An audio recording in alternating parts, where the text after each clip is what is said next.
और अब खबरें तफसील से। पीडीपी सदर महबूबा मुफ्ती का कहना है कि पुंछ में लोगों को तशद्दुद का निशाना बनाया जा रहा है।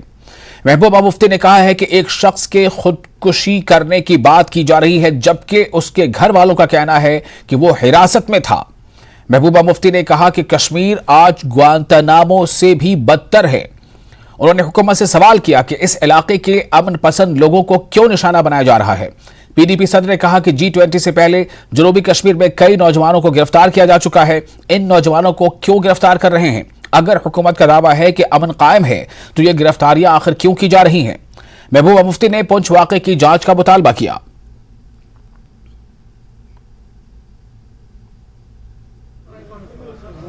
आपने खुद भी नोट किया होगा 2019 के बाद कई बार ऐसा हुआ, जो सस्पेक्ट्स होते हैं उनको कहते हैं कि हम इनको जी हाइड आउट की तरफ लेके जा रहे थे, वहां से मिलिटेंट ने गोली मारी और ये मर गए, या तो हम इसको हाइड आउट की तरफ लेके जा रहे थे, ये भाग गया और उसके बाद जैसे अब्दुल रशीद डार की मिसाल है जो यहाँ कुनन पोशपोरा में। और आज ये जो मुख्तार शाह है, कोई 35-36 साल का आदमी है, ये इसको आर्मी और पुलिस जो इल्जाम है उनके घर वालों का, उसको उठा के ले गए और उसके बाद इसके घर पे छापा डाला गया पुलिस की तरफ से, एनआईए की तरफ से, तीसरी एजेंसीज की तरफ से। इनके घर को तितर बितर किया गया।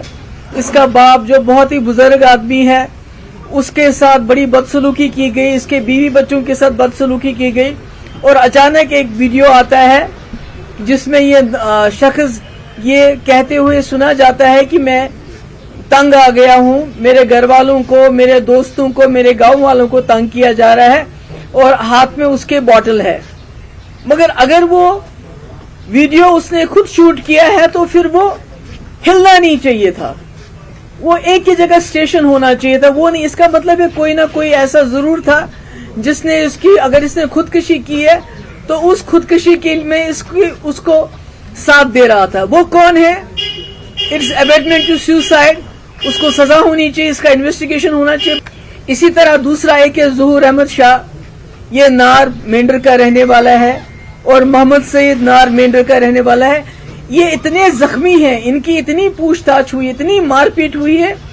एक तो मेंढर अस्पताल में है, एक राजौरी के अस्पताल में है।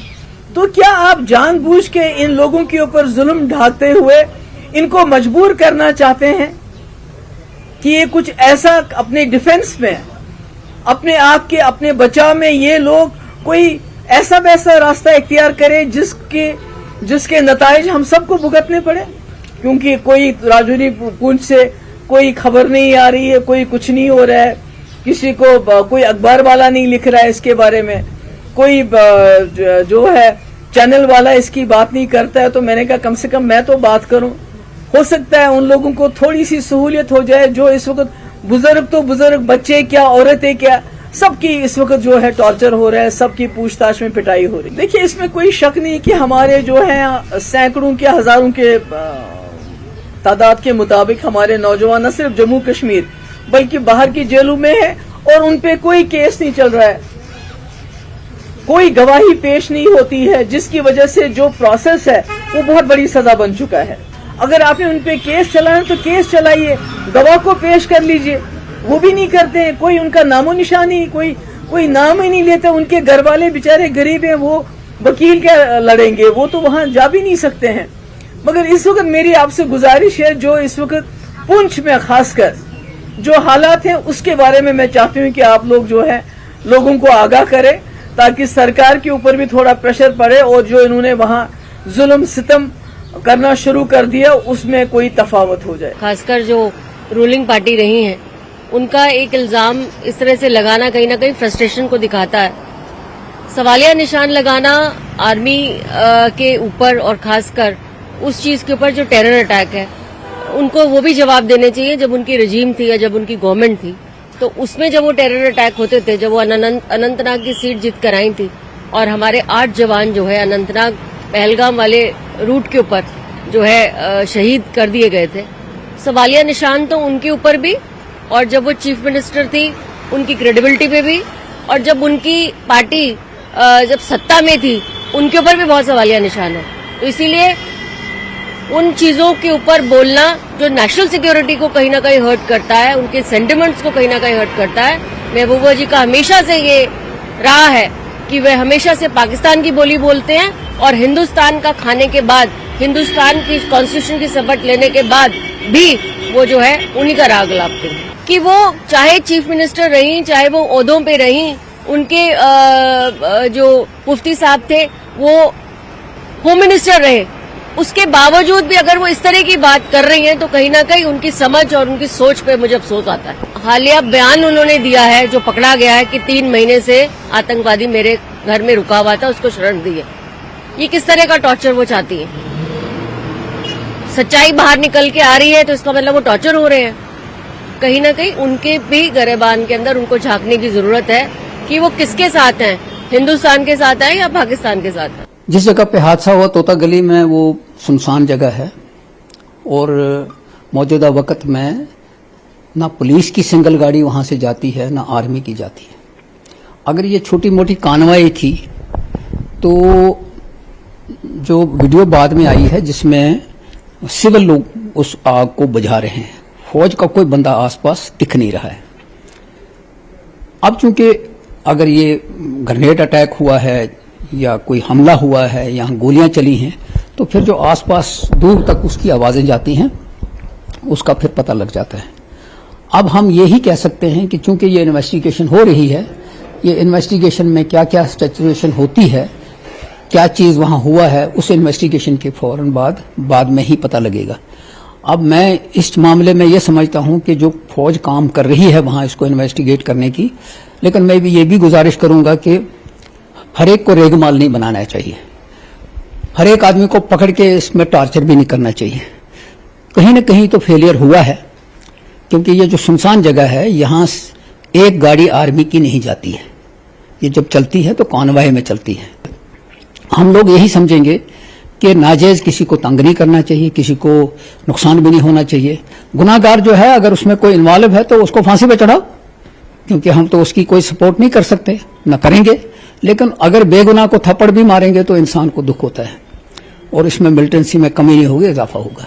अगर किसी को बुला लेते हैं कि भाई आपने क्या सुना, आपने जो इन्वेस्टिगेशन के तकाजे होते हैं वो तो वो कर रहे हैं, लेकिन मैं समझता हूं कि हरासा नहीं करना चाहिए, चाहे किसी तरह की है तो वो ये इसको वो मतलब गवर्नमेंट की तरफ से बेगुनाह को हरासा नहीं करना चाहिए। लोगों को ये एतमाद मिलना चाहिए कि जो सजावार है वो तो भुगते, लेकिन जिसने कुछ नहीं किया है उसको सजा नहीं होनी चाहिए।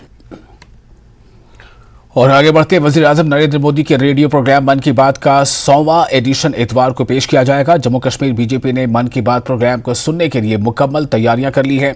जम्मू कश्मीर बीजेपी यूनिट के सदर रविंद्र रैना ने दावा किया है कि जम्मू कश्मीर के तकरीबन 5 लाख बीजेपी कारकुन खुले आसमान के नीचे मुख्तलिफ मकामात पर इस मन की बात को सुनेंगे।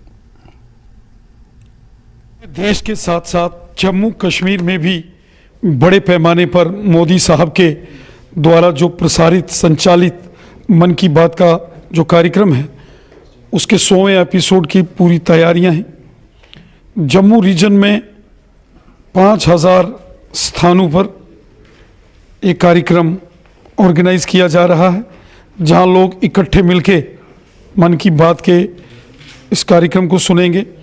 वादी कश्मीर में भी 500 जगहों पर इस कार्यक्रम की तैयारी हमने की है।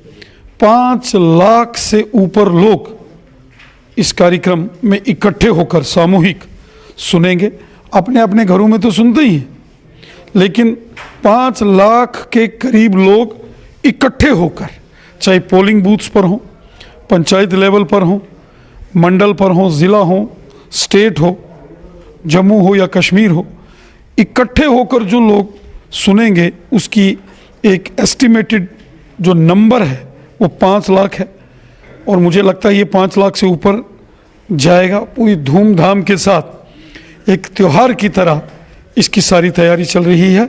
मोदी साहब मन की बात के माध्यम से आवाम की बात करते हैं, जो लोग उनको लिखित में सुझाव भेजते हैं, एक्सपीरियंसेस भेजते हैं, अचीवमेंट्स भेजते हैं, उनको वो सारी दुनिया के सामने सुनाते हैं। तो ये एक प्रकार से अवाम की मन की बात मोदी साहब करते हैं।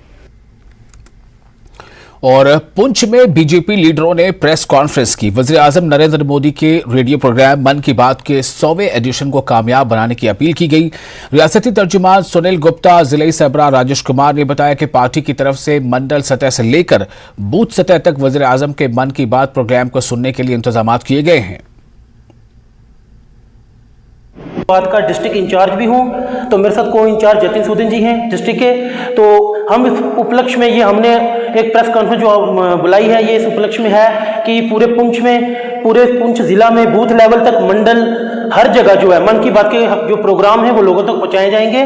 और मन की बात के जरिए प्रधानमंत्री जी हर वर्ग के, हर क्षेत्र के, हर इलाके और खिते की बात करते हैं। लास्ट टाइम आपने सुना होगा कि उन्होंने ऑर्गन डोनेशन को लेकर जो लोगों को बताया, तो ऐसे ही प्रोग्रामों से जो लोग सचेत होते हैं। आज भारतीय जनता पार्टी कार्यालय पुंछ के अंदर जो प्रेस कॉन्फ्रेंस रखी गई है, ये इसका बड़ा एक विशेष महत्व है कि आने वाले रविवार को हमारे प्रधानमंत्री जी जो मन की बात करते हैं उसका 100वां एपिसोड है। देश के पहले प्रधानमंत्री हैं, दुनिया के पहले प्रधानमंत्री हैं जो लोगों से सीधा कनेक्ट होते हैं और अपनी मन की बात करते हैं। आज की प्रेस कॉन्फ्रेंस करने का हमारा एक ही मुद्दा है कि हमने लोगों से आह्वान कर रहे हैं, खासकर भारतीय जनता पार्टी के कार्यकर्ता और जो लोग मन की बात सुनते हैं, इसको बड़े पैमाने पर किया जाएगा, जिसके ऊपर हमारे जिलाध्यक्ष जी भी चर्चा करेंगे और लोग भी चर्चा करेंगे। हमारा जो मन की बात, हमारे देश के प्रिय प्रधानमंत्री जी जो मन की बात का जो 100वां एपिसोड जो है हमारे बीच में, 100वें महीने की जो है एपिसोड में हमारे बीच में आ रहे हैं। और इसी